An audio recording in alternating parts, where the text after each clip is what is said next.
Hello, and welcome everyone. So good to see some familiar faces in the house and some new faces and some people that I worked with before, some people that have been coming to my workshops before, and some completely new people. And that's really wonderful. Welcome everyone to this virtual event, 3 coaching tools to coach creatives. I am Anna, and I am so excited to be here with you today. And I just want to do a Zoom land. Let's just land here in Zoom space, and let's start by practicing. Let's practice. Find your chat box for me for a moment, and just pop a yes in the chat if you're happy to be here today.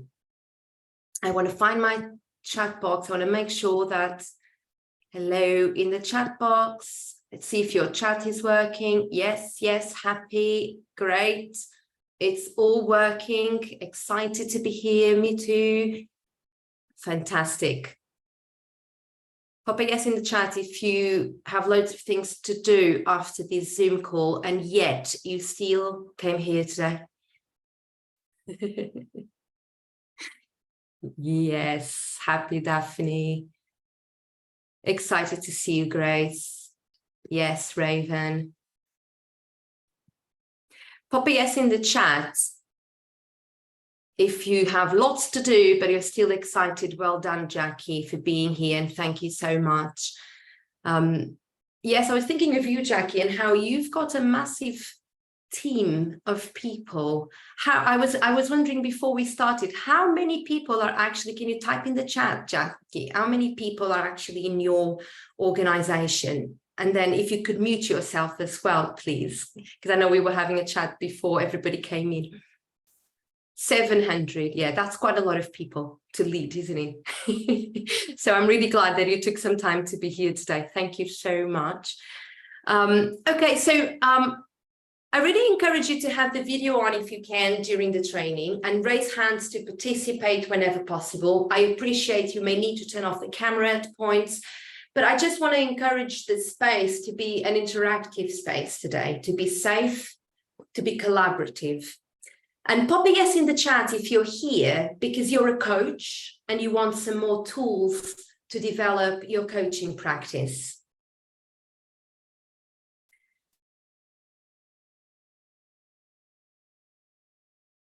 Okay, so we've got a few coaches in the house.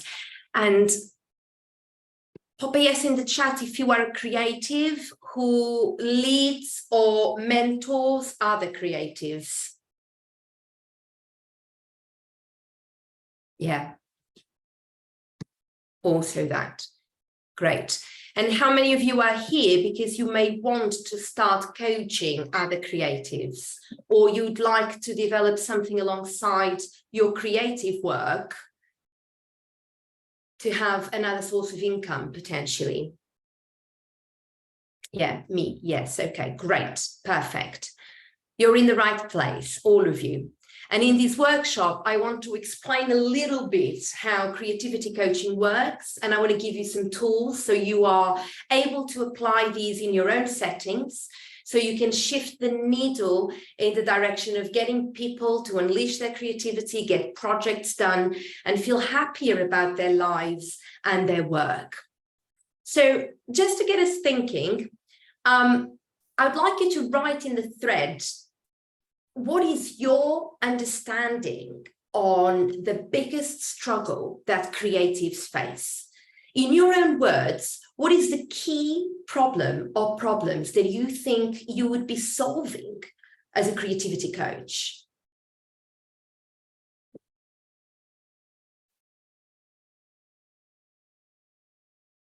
Let's see some of the key. Too many ideas, says Raven, but can't get to them. Yeah, that sounds very familiar. When we have so many ideas, but we can't quite get to them. And which idea to focus on, says Richard. The overwhelm that brings, says Tamsin, and the indecision. Jackie, when the focus or the lack of focus, very common. Ashwani also here. feeling that they are unable to come up with ideas that are good enough. Absolutely. Imposter syndrome, says Grace. It all sounds really familiar.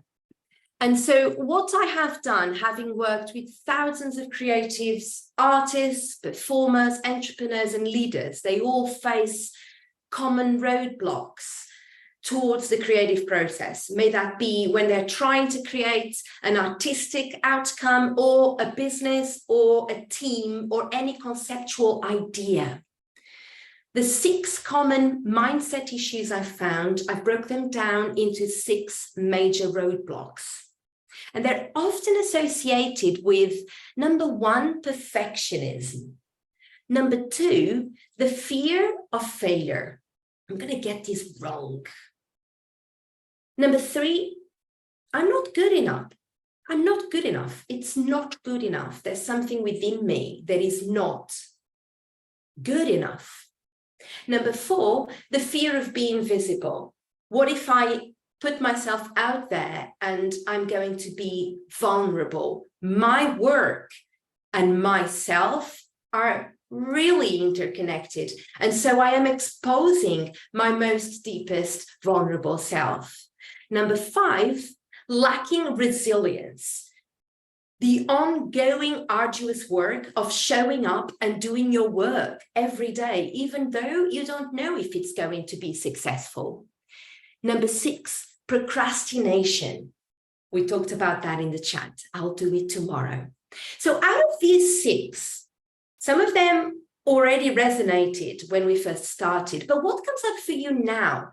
If you know a case, if you know a client of yours or a member of your team that faces any of the above, would you be happy to share an example of if you yourself as a creative, because we all know the majority of creativity coaches or creative directors are creative themselves. Could you be able to just share a little bit of your experience as a creative or as a coach? Also im Moment gerade. Yes, someone is coming in. Okay.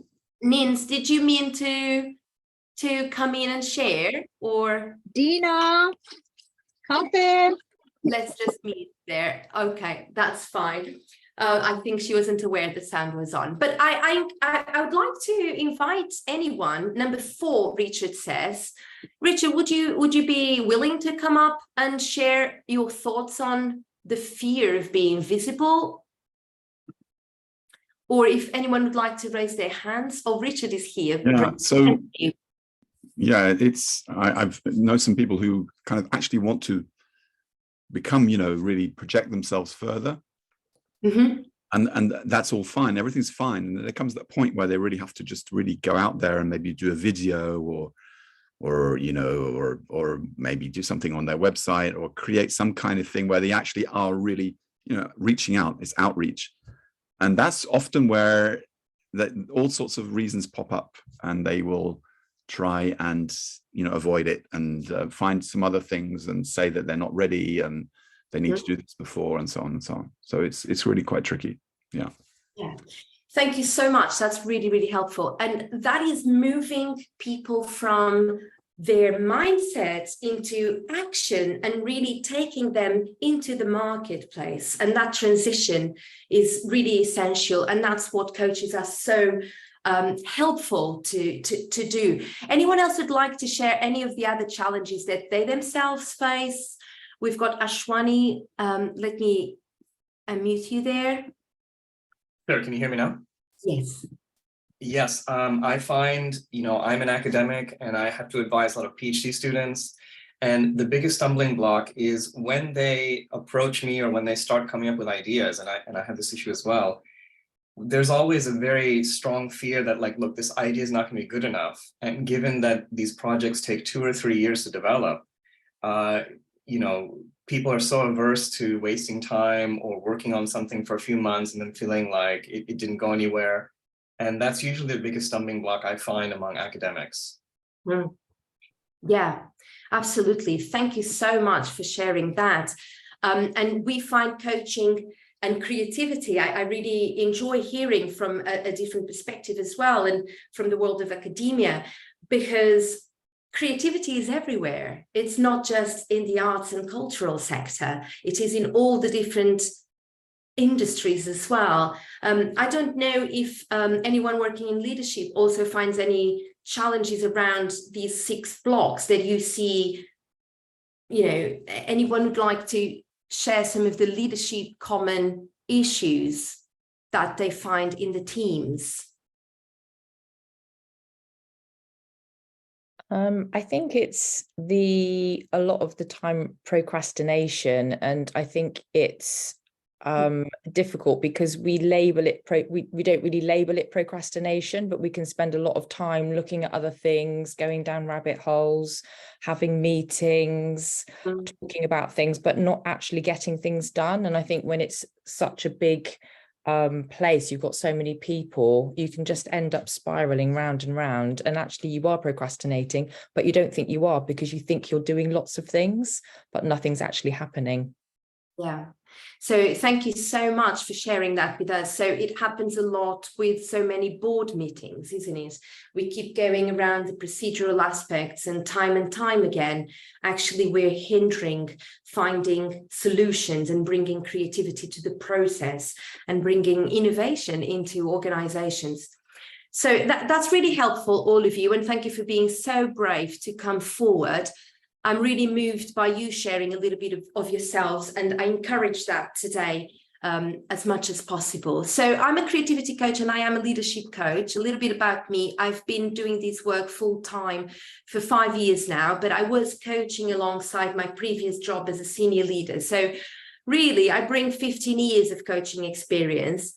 And I think part of the key understanding that I wanted to gain from coaching creatives particularly was to fully explore what is creativity.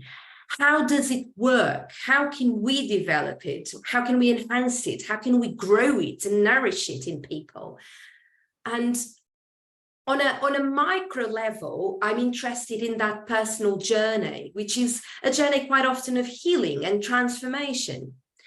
But it also, on a larger scale, is a journey of regeneration and a key contributor to organizational leadership, to business development.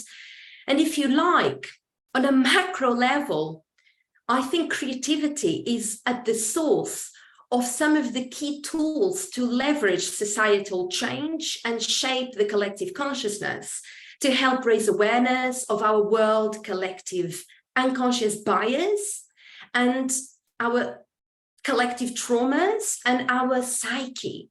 So, you know, I started my career as an actor and a theatre director turned playwright. And so I had a very inside understanding of creativity, but it was actually quite a limited understanding, I would say, as well. Coming to the outside and working as a senior leader, for example, I gained a much more larger understanding of the role of creativity in a systemic, structural, organizational level. And then when I trained and I became an accredited coach, I sort of glided into creativity coaching. And I found coaching for creativity on a one-to-one level, but also on an organizational systemic level, to be really powerful and extremely valuable. And so what I really hope is that this workshop can contribute towards disseminating coaching, and it can help us democratize coaching, which I think is still very elitist and only accessible to some. I'm committed to making it accessible to all. And so I would like to create more coaches that want to promote creativity. I want to take coaching conversations into organizations and just really enrich this wider regeneration of the field of creativity and coaching. And as a coach, I currently work with a variety, a really wide spectrum of people, some more established, some more emerging. I work with employed creators, blocked creators, successful creators, wannabe creators. Some of my clients, they've been awarded prizes. They've had literary prizes, BAFTA awards. They've been the regular recipient for Arts Council funding, but others have never managed to get their work paid yet. And some have day jobs. Some struggle to make ends meet. Some earn ridiculously well. But what they all have in common is that they feel fulfilled when they are creating, when they're creating well. And I feel that's the key. That's the main goal that we're working towards. We are supporting people in a non-directive way to overcome all the challenges that they face in their creative process. And so what I want you to learn today, or I invite you to explore with me, is the concepts of creativity, first of all. And we're going to get quite analytical around this. And I want to look at the key components of what is creativity and how that can help us shape coaching conversations. And then I want to help you categorize on a more psychodynamic level some of the problems faced by creatives. And we're going to go a bit deeper into the psychological domain there. I then want to share with you a very basic coaching model, a coaching framework. Coaches love frameworks, so I'm going to share one with you. You can take that away. You can use it in coaching conversations. You can discharge it completely. But finally, I want to guide you through the 3 steps that sort of underpin the work that I do with clients. Name it, frame it, and shape it. And you can go away and apply these to yourself, to your work, or the teams and people that you work with. So let's start with a quick definition and bring back the interaction. What is creativity? How would you define it? Now, I know this question is huge and could bring a lot of theses here. I don't expect a right answer. There isn't a right answer. I've been trying to answer this question for years. And so this is a question I actually ask clients quite often. What is creativity for you? You know, you came in to this coaching conversation and your aim is to focus on creativity. You say, you know, this is something I hear quite a lot. Or you say you want to have more time to be creative. What is that? What is creativity? So if you could type that in the chat, and I want to address some of the things that are going on in the chat at the moment, just have a little think about what is creativity and how you would define it.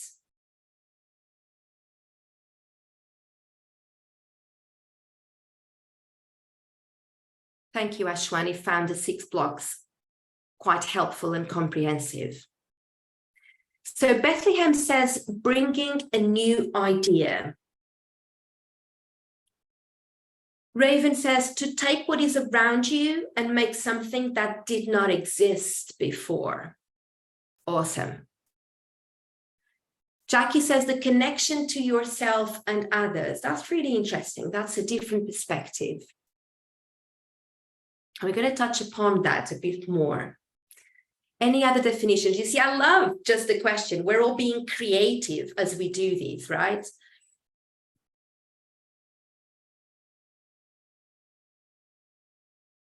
The exploration in the widest sense to find something new, different, and interesting. Expressing something within yourself that is new for others to witness and experience. Tamsin and Ashwani, thank you. Brilliant. I love all the definitions of creativity that you're bringing up. I want to share with you the 4 key components to creativity that I use to explore with clients that I find are really essential for us as coaches. Number 1 is the relationship with self. And I think, Jackie, maybe you were talking about this a little bit. You see, creativity is the fruit of you deciding to matter. Once you decide to matter, you enter a particular relationship with the self. And that is the base for our creativity. Number 2 is our awareness state. This is around the awareness of self, but also the awareness of others and of other states of awareness. It's knowing that there are states of consciousness and development that we may not yet have reached, and that search, that awareness can make you creative. it pulls you forward. Out of that self-relationship, there is an awareness state that naturally arises, right? And that's where ideas are born. So that leads to number 3, the generation of ideas. And number 4, the elaboration of ideas into inventions, theories, or works. And that's often where usually people think, okay? People usually see themselves as, you know, and coaching as the elaboration of ideas into inventions, theories, or works. That's where we often land. But actually, when a client comes in, I need to ask myself, where is this client in this process? If a client comes in and says they're stuck, or they can't get their work done, or they keep procrastinating, usually we need to start in domain number 1, the relationship with self, because that is going to be where the root issue is going to be living. And sometimes our role is really to leverage some state of awareness, because we don't want to coach the problem. We want to coach the person. Okay, write that down. We don't want to coach the problem. We want to coach the person. It's not about the problem they bring in. It's about the journey they are on. Okay, and they may not be fully aware of what the actual problem is. So it is our role, our job to really leverage and facilitate new states of awareness. Now, I want us to take a deeper look. Are you with me? Pop a yes in the chat if you're with me. I want us to take a deeper look into the problems they bring now. We're going to go back to the problems, but we're going to go a step deeper. You ready to go deep? Good, fantastic. I got you with me. We're going to look at the issues and help articulate a little bit more the psychodynamic layers of some of the issues we spoke about. Because clients are able to say to us, I'm procrastinating. Oh, I don't believe in my ideas. I don't think they're good enough. But maybe they can't articulate what the issue is. And we're talking about issues, first of all, of meaning. And firstly, creatives often seek meaning in their work, right? And they may question the purpose and the worth of their work, which leads to self-doubt and a sort of existential angst. What's the point of all this? And our role is to help them find their artistic vision, but also recognize the significance of their creations and of their own voice. So finding purpose is part of the work. Finding identity is part of the work. Quite often, creatives are always constantly redefining identity. So they live in a constant process of transition into new stages of self. And they're quite evolving and quite pacey in the shift of identity. And so self-worth and existential angst can pop up. So pop a yes in the chat if this feels familiar to you, if you've heard conversations around issues of meaning. And the number 2 is issues related to the creative process. That creative process itself can be a roller coaster ride, right? Artists often grapple with blockages, self-doubt, and the pursuit of perfection. And really, as coaches, we can inspire them to break free from these sort of obstacles by sustaining motivation, by truly tapping into why are you doing what you're doing, and how playful can you become with your imperfections? So blockages and resistance are connected to self-doubt and perfectionism. Motivation and discipline is part of the answer to issues related to creative process. I'm going to move on to number 3, which are issues around personality. And that does not mean that there's anything wrong with anyone's personality, but certain personality traits can significantly influence the way that we create, the way we approach creativity, our sensitivity, our introversion, our tendency to self-reflect. These are very common among creatives, even actors. I work with a lot of actors. I come from an acting background myself. quite shy often, you know, but they can also lead to isolation and really embracing that tendency to isolate, but not lead into rumination or overthinking. Embracing and finding a balance around the uniqueness of you and the connection with others is really important, finding that harmonious collaboration. So criticism and support, how do we manage both?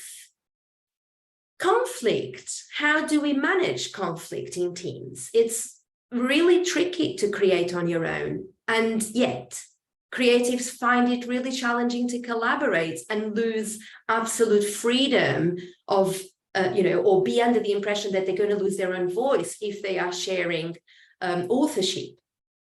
So talking about relationship issues brings us to the next issue. You know, how do we deal with constructive criticism? How do we deal with taking feedback on? And how do we guide these relationships? And also relationships in the personal domain, in your own life. How do you not get completely submersed in your work and drain yourself and be obsessed in the creativity so that you lose the connection to your loved ones or your friends or the social world, which is also quite often found in the creative world.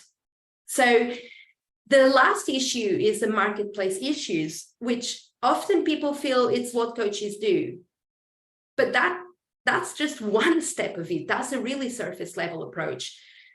The marketplace poses its own challenges, and they are to be spoken about and worked on in coaching. Financial insecurity of being a creative, the commercialization of your work, the self-promotion. These all can be very daunting. And our guidance can really empower clients to navigate these dynamic, the commercial aspect, whilst staying true to their authentic creative voice, the financial insecurity and the anxiety that is provoked by self-promotion or exposure.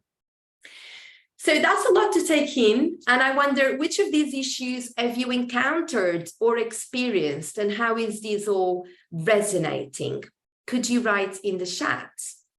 Or if anyone wants to raise their hand and just share, it would be fantastic. So we've got Jackie saying very common, resonates very strongly.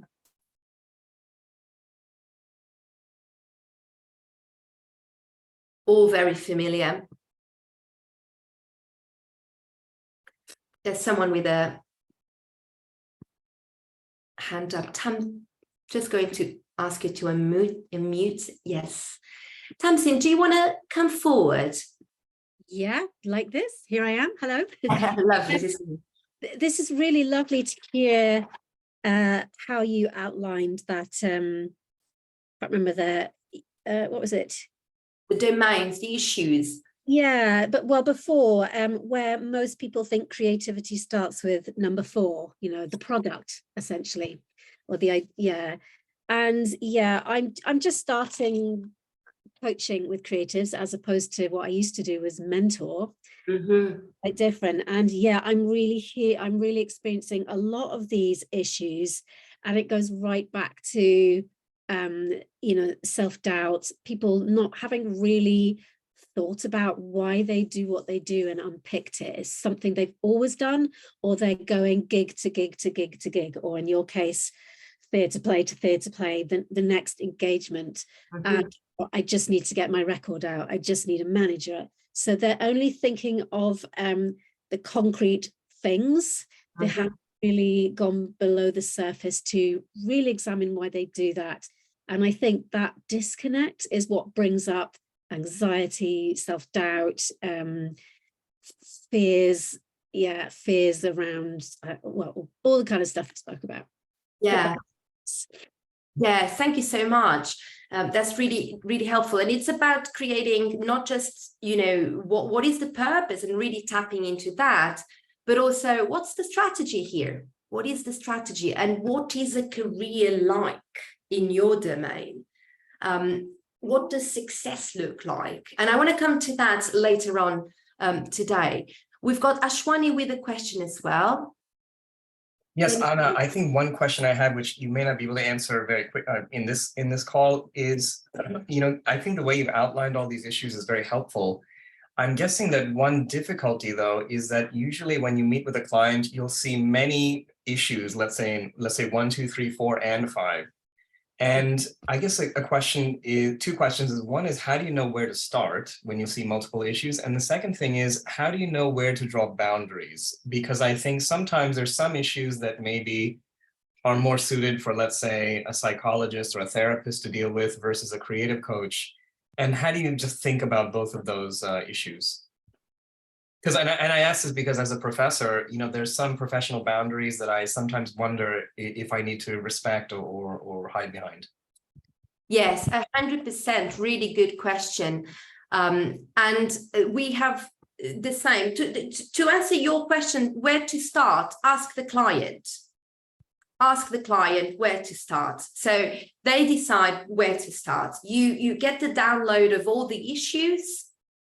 You name them, or you help them name them, because sometimes they may not even be able to name them. And then you ask them, so, I hear all of these. Which one do you feel we should address today? Which is the most important? And so they lead the agenda. And then you might be able to come to a next one, or next session will lead on the next one.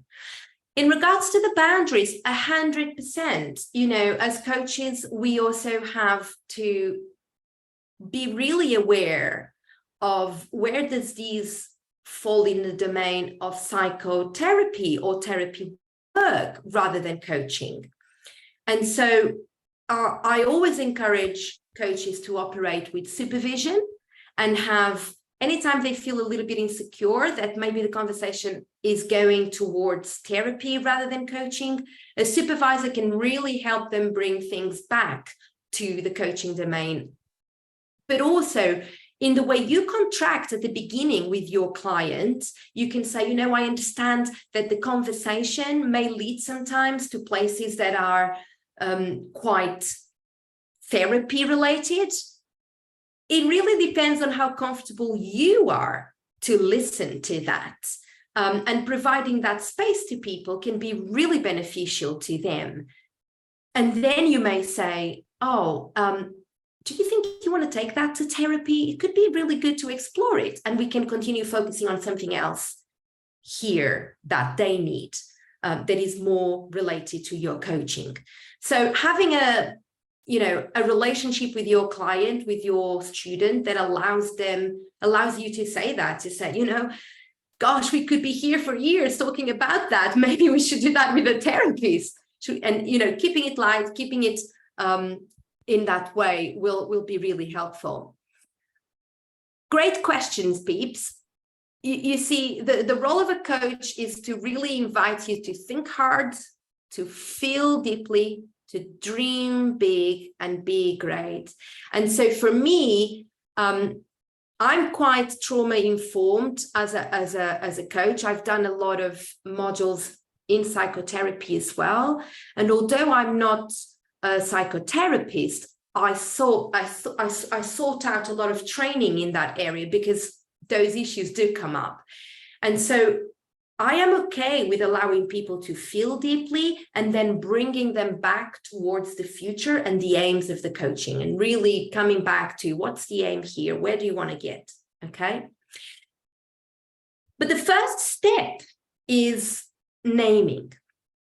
Naming is the process of noticing and being fully aware of your feelings and your thoughts and how these shape your behavior and your reality. And I want you to notice this sequence here.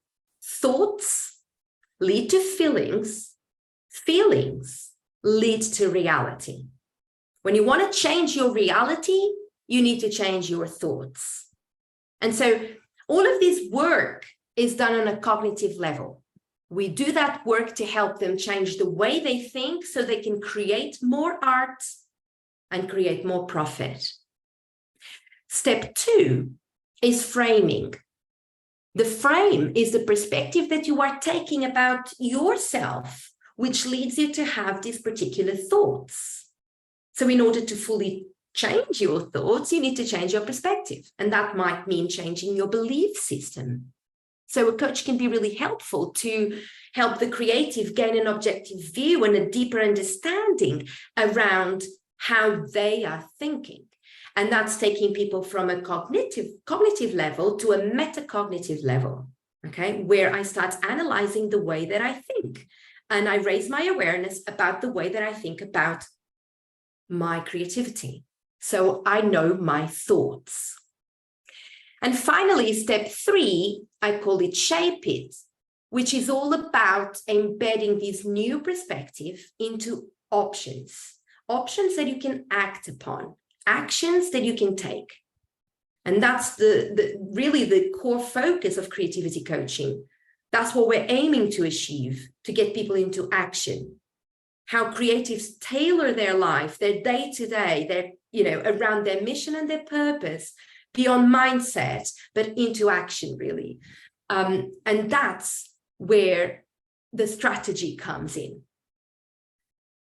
So I want to guide you through these in a little bit more detail around how we apply these when a client comes in. Let's not underestimate naming. Naming the issue for a client can be really helpful to help them disassociate from the problem and not feel that the problem is theirs.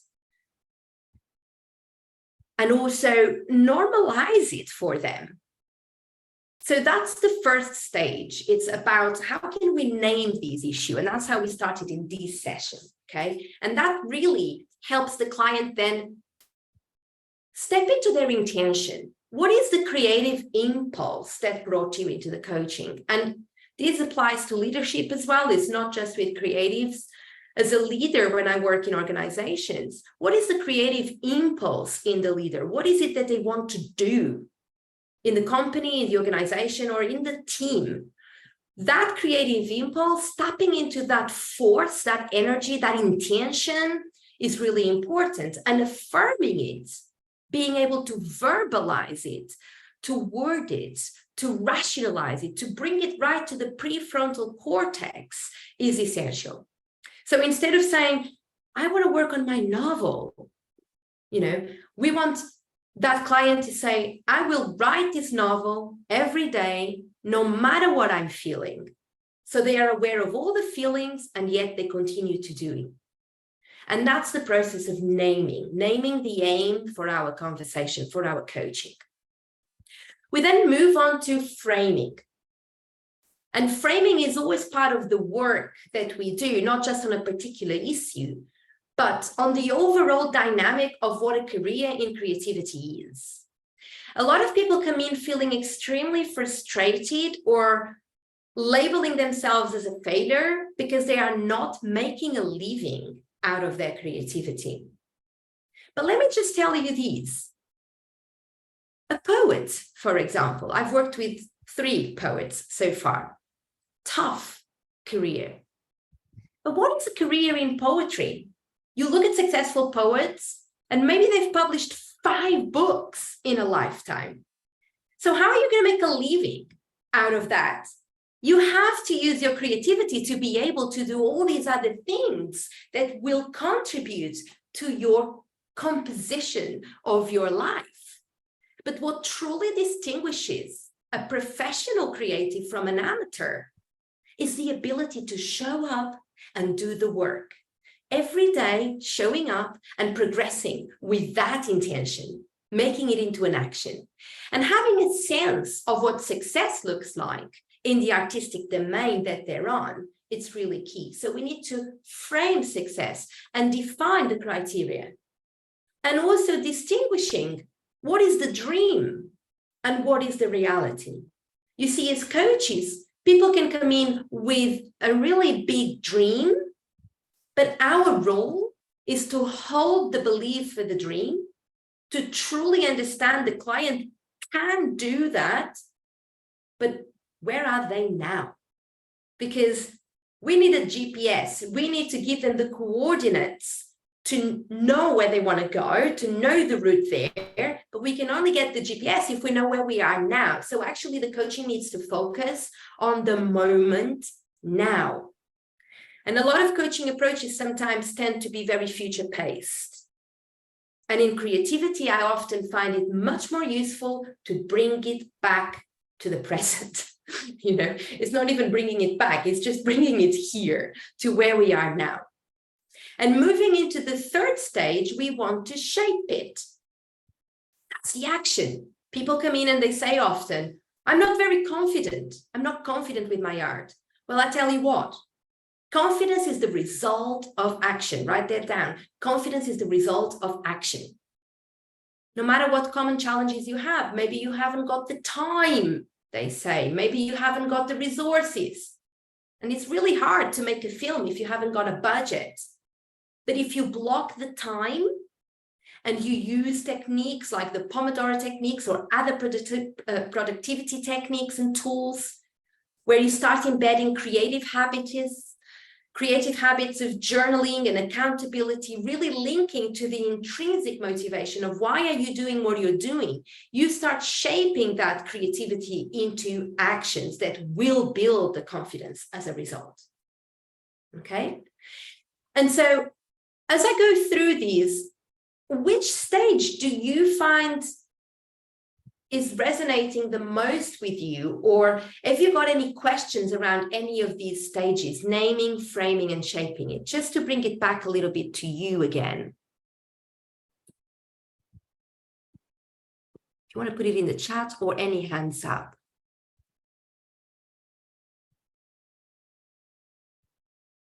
No questions. So you're ready to submit? Oh, yes, Tamsin wants to come back. Hiya. I picked up on something really interesting. Professional versus amateur is the ability to show up. And so I presume that is not linking that creative activity to income. That's more a mindset and an attitude. You know, so an amateur will do it on the weekends when whatever, and a professional, they may only do it on the weekends, but there's an intent. Is that your meaning? Yeah, in a way, that is the meaning, but also it's understanding, as a creativity coach, you need to be quite aware of different domains. So a career, like I said, in poetry or in music may be different. I'm picking up music because I know you work in music, if I remember. So it's being aware if you are coaching someone as a writer or in an acting career, what would that career trajectory look like? Okay. And so in order to make it a productive income, I'm not saying we can't work towards that. And I often work towards that and always, want people to get money for what they do. But what I don't want is people to stop doing their work because it's not getting paid. And to also have a really good understanding of what a career in that sector may look like and how other sources of income may be needed, particularly when you are an emerging artist, and that there is nothing wrong with that, and that we can fully be creative in various different ways and find different ways of bringing income to the arts as well. So it's just expanding the options for people. Does that make sense? Yes, it does.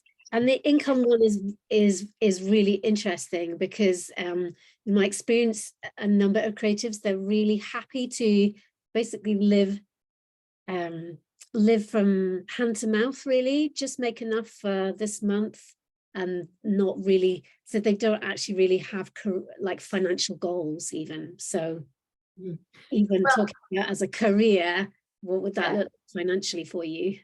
Yeah, and that's something I always do with clients.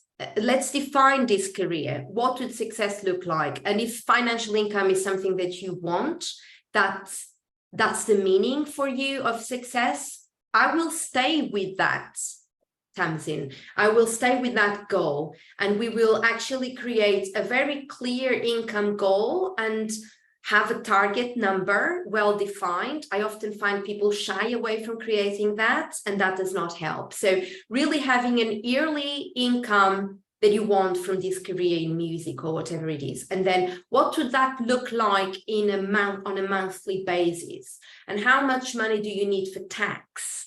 And then, so what would that mean? How many gigs do you need to do? Do we need some other way of doing that? Do you need to do some tutoring? Or do you need to go and do some private weddings or whatever it is? We'll just need to find different ways to fund these and find practical ways to live in that domain. But understanding that you have to create your life in the industry as you would in any other industry can be really liberating and empowering for people, in fact. Thank you. So I thought I would share a coaching framework, and I call it basic. It's a very basic coaching framework, which may be helpful for you. Coaches like a bit of a coaching framework. Those of you who work in as coaches or are accredited or in the process of accreditation will know that we use a lot of frameworks. Now, frameworks are good, but they're not a prescription. And the more you coach, the more experience you gain in coaching, the less of these frameworks you tend to use.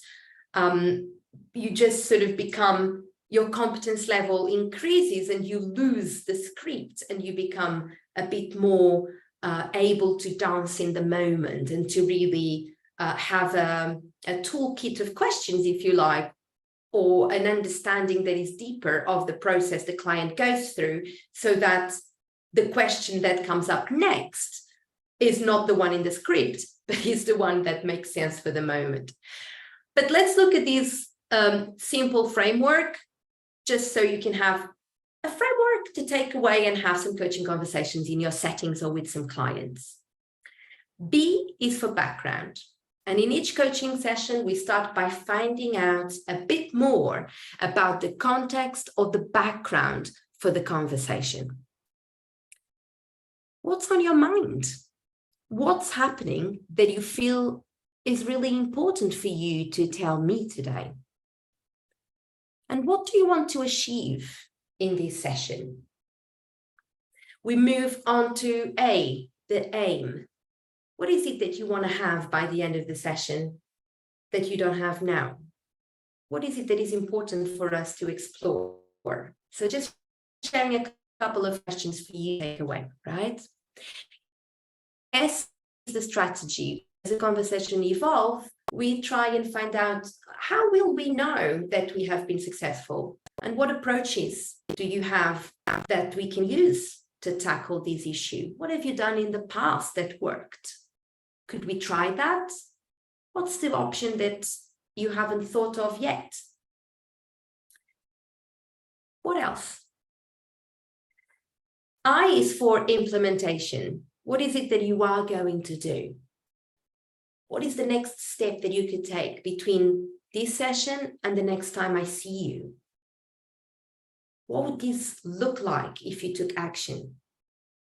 And the C is for commitment, really strengthening the commitment. How important is it for you to go and do this? And what could stop you from doing it? How do I know that you're going to do this?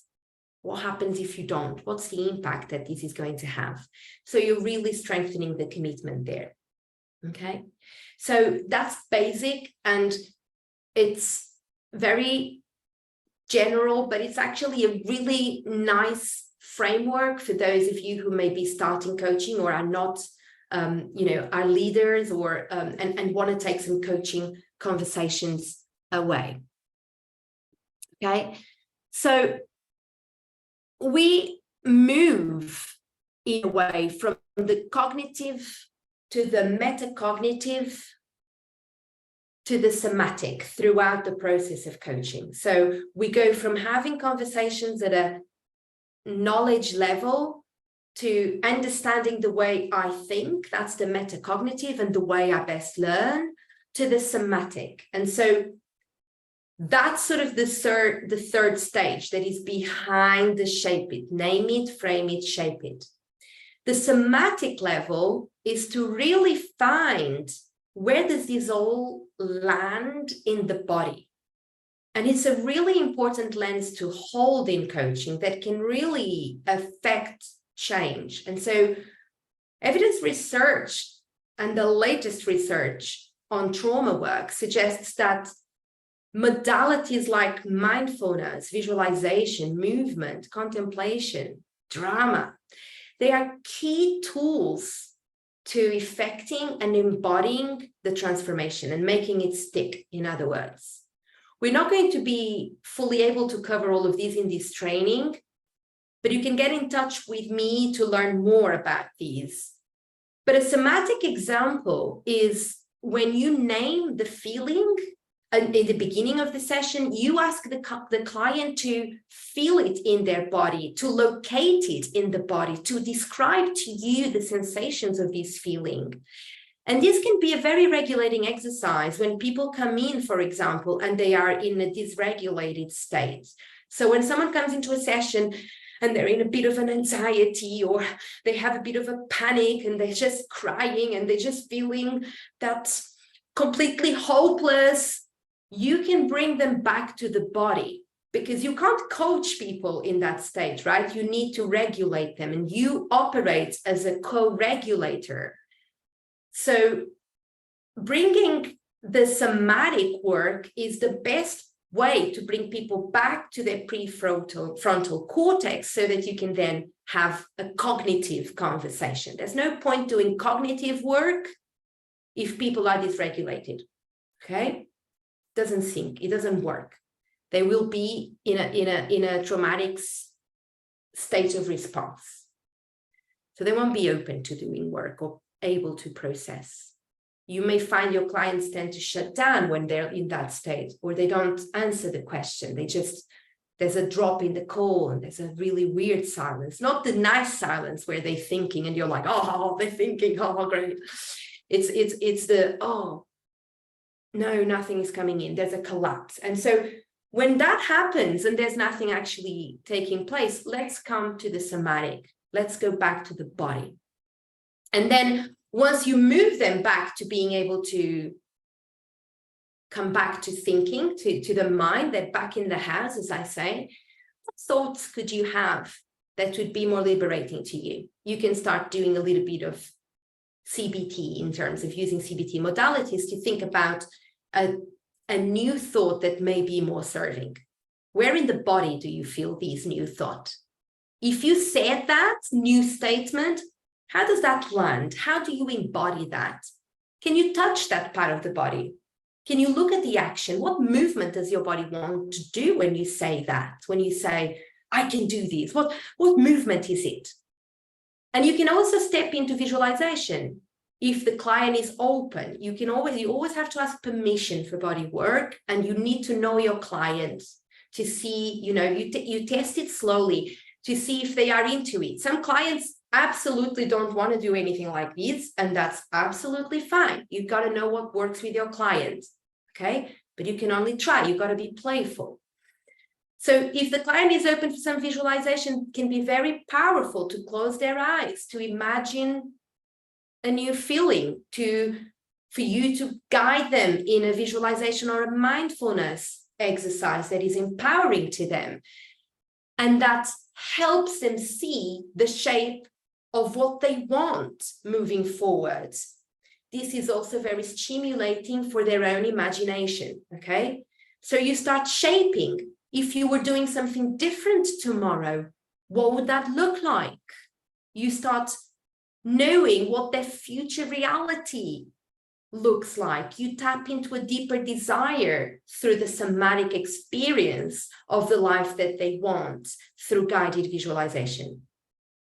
And so that somatic work has got a whole body of work to it. We obviously cannot cover it all, but that's part of the shape it process in my name it, frame it, shape it model that underpins sort of my coaching approach to creativity coaching. And I just wanted to share a case study of a client who first came to me. And I think actually, Grace, you know him as well. He's happy to share these. I've asked permission, of course. And he wanted to devise his show. It's not the show that he currently has. It was the show he did before. So, and he was feeling completely stuck in different mindset blocks when Max came over. He kept procrastinating, creating the show. He had different reasons. The reasons were connected with meaning, first of all, the idea that the show, who wants to care? There's no sense. What's the point? He was also quite afraid that the idea would completely fail and no one would be interested about it. This is someone who had received Arts Council funding before, so he felt that he had quite a lot of pressure to perform, and he was afraid the next show wasn't going to be so good. He was afraid of the level of visibility that the show was going to have, that it would grow so much that the critics would completely trash him. So there's this ambiguity going on where he really wants to be a leader in the industry, but he also is really afraid of the critics in the industry. And so that push and pull was creating a lot of anxiety in the client. And after working with me, I think for over a year, we worked together. We kept recontracting because it was really good work. He managed to get the show done, of course. I knew he would from the very beginning. It was funded by the Arts Council. It was then, he even got some additional sponsorship. So he got some really good production behind it. And it was presented in a theatre in central London. I went to watch it, which was lovely, and in the Edinburgh Fringe. And he, in fact, was awarded the Untapped Award winner and the Fringe first winner in 2022. And that on the screen is his Guardian 4-star review of the show. I mean, I was so proud. It was fantastic. It's nothing to do with me. That's all him. I knew that he would do it. He had done it before. He's a fantastic actor. But what I wanted to be aware is that no matter how successful we are or how awarded we have been or how much funding we are receiving, the common issues continue to be there, right? So when people say to you, I really want to do this, but I'm not getting paid, or I don't have any funding. Well, if you did, the issue would still be there. So we need to deal with the issue anyway, first and foremost. Does that make sense? So I'm really curious to hear about your key takeaway from today's session. We're coming to the end. And so let's go back to the chat and think about all content that I've shared with you. I have a lot more to share, but we have very little time. And I wonder, what will be the key takeaway? What would you like to do next? Where would you like to take your practice as a creative, as a coach, as a leader, as an academic, as a professor? Where would you like to take your practice next? And what is the key takeaway?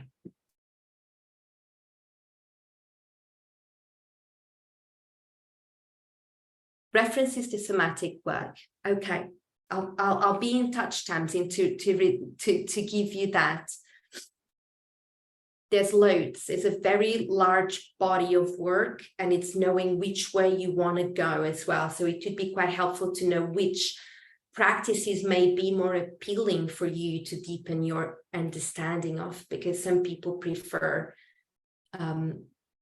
mindfulness and other people may prefer breath work or tapping. So there's so many different ways of coaching with somatic approaches. Knowing what you're into would be a good way forward, and then I can elicit some sources or some exciting practitioners to read from.